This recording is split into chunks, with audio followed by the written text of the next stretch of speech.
श्री परमात्मने नमः। श्री रामचरितमानस अध्याय अयोध्या कांड, पेज नंबर 370 आगे।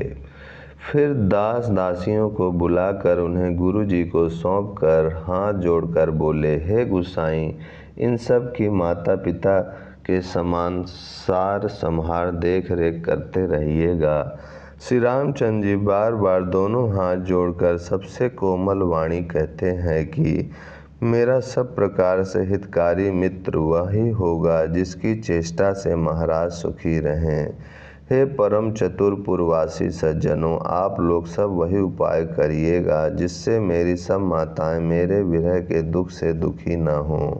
इस प्रकार श्री राम जी ने सबको समझाया और हर्षित होकर गुरु जी के चरण कमलों में सिर नवाया।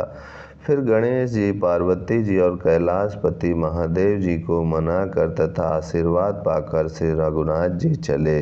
श्री राम जी के चलते ही बड़ा भारी विषाद हो गया। नगर का आर्तनाद हाहाकार सुना नहीं जाता। लंका में बुरे शकुन होने लगे। अयोध्या में अत्यंत शोक छा गया और देवलोक में सब हर्ष और विषाद दोनों के वश में हो गए। हर्ष इस बात का था कि अब राक्षसों का नाश होगा और विषाद अयोध्या वासियों के शोक के कारण था। मूर्छा दूर हुई तब राजा जागे और सुमंत्र को बुलाकर ऐसा कहने लगे, श्री राम वन को चले गए पर मेरे प्राण नहीं जा रहे हैं। न जाने ये किस सुख के लिए शरीर में टिक रहे हैं। इससे अधिक बलवती और कौन सी व्यथा होगी जिस दुख को पाकर प्राण शरीर को छोड़ेंगे। फिर धीरे धरकर राजा ने कहा, हे सखा, तुम रथ लेकर श्री राम के साथ जाओ। अत्यंत सुकुमार दोनों कुमारों को और सुकुमारी जानकी को रथ में चढ़ाकर वन दिखलाकर 4 दिन के बाद लौट आना। यदि धैर्यवान दोनों भाई ना लौटें, क्योंकि श्री रघुनाथ जी प्रण के सच्चे और दृढ़ता से नियम का पालन करने वाले हैं, तो तुम हाथ जोड़कर विनती करना कि हे प्रभु, जनक कुमारी सीता जी को तो लौटा दीजिए। जब सीता वन को देखकर डरें तब मौका पाकर मेरी यह सीख उनसे कहना कि तुम्हारे सास और ससुर ने ऐसा संदेश कहा है कि हे पुत्री, तुम लौट चलो, उन वन में बहुत कलेश है। कभी पिता के घर, कभी ससुराल, जहाँ तुम्हारी इच्छा हो वहीं रहना। इस प्रकार तुम बहुत से उपाय करना। यदि सीता जी लौट आई तो मेरे प्राणों को सहारा हो जाएगा, नहीं तो अंत में मेरा मरण ही होगा। विधाता के विपरीत होने पर कुछ वश नहीं चलता। हाँ राम लक्ष्मण और सीता को लाकर दिखाओ। ऐसा कहकर राजा मूर्छित होकर पृथ्वी पर गिर पड़े। सुमंत्र जी राजा की आज्ञा पाकर सिर नवाकर और बहुत जल्दी रथ जुड़वाकर वहां गए जहां नगर के बाहर श्री सीता जी दोनों भाइयों के साथ थे। तब वहां पहुंचकर सुमंत्र ने राजा के वचन श्री रामचंद्र जी को सुनाए और विनती करके उनको रथ पर चढ़ाया। सीता जी सहित दोनों भाई रथ पर चढ़कर हृदय में अयोध्या को सिर नवाकर चले। श्री रामचंद्र जी को जाते हुए और अयोध्या को अनाथ होते हुए देखकर सब लोग व्याकुल होकर उनके साथ हो लिए।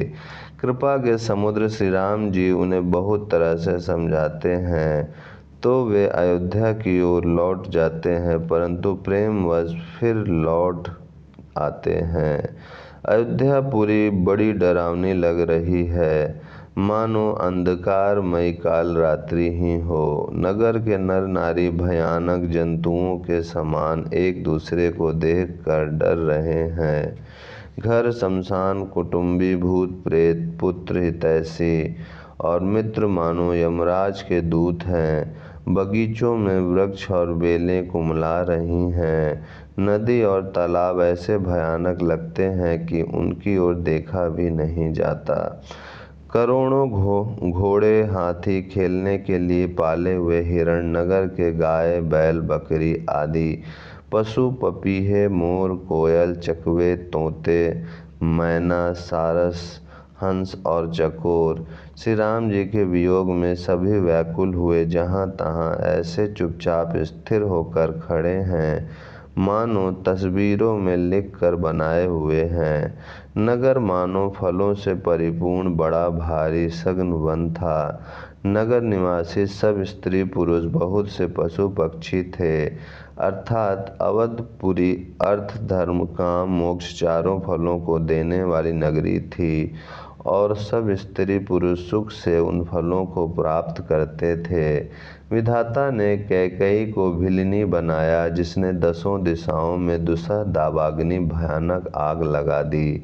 श्री रामचंद्र जी के विरह की इस अग्नि को लोग सह न सके। सब लोग व्याकुल होकर भाग चले।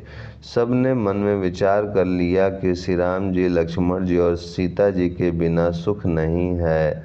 जहाँ श्री राम जी रहेंगे वहीं सारा समाज रहेगा।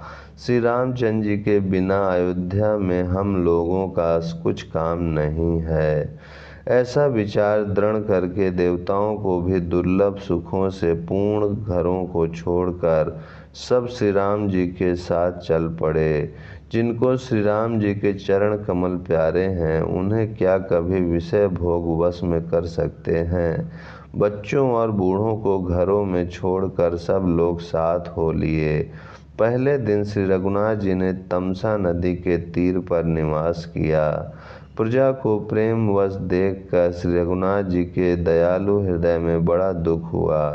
प्रभु श्री रघुनाथ जी करुणामय हैं, पराई पीड़ा को वे तुरंत पा जाते हैं, अर्थात दूसरे का दुख देखकर वे तुरंत स्वयं दुखित हो जाते हैं। प्रेम युक्त कोमल और सुंदर वचन कहकर श्री राम जी ने बहुत प्रकार से लोगों को समझाया और बहुत तेरे धर्म संबंधित उपदेश दिए, परंतु प्रेमवश लोग लौटते नहीं। शील और स्नेह छोड़ा नहीं जाता। श्री रघुनाथ जी असमंजस के अधीन हो गए, दुविधा में पड़ गए। शोक और परिश्रम थकावट के मारे लोग सो गए, और कुछ देवताओं की माया से भी उनकी बुद्धि मोहित हो गई। जब दोपहर रात बीत गई, तब श्री राम जी चंद्र जी ने प्रेम पूर्वक मंत्री सुमंत्र से कहा, हे तात, रथ के खोज मारकर अर्थात पहियों के चिन्हों से दिशा का पता न चले, इस प्रकार रथ को हाँकिए, और किसी उपाय से बात नहीं बनेगी। ओम शांति शांति शांति।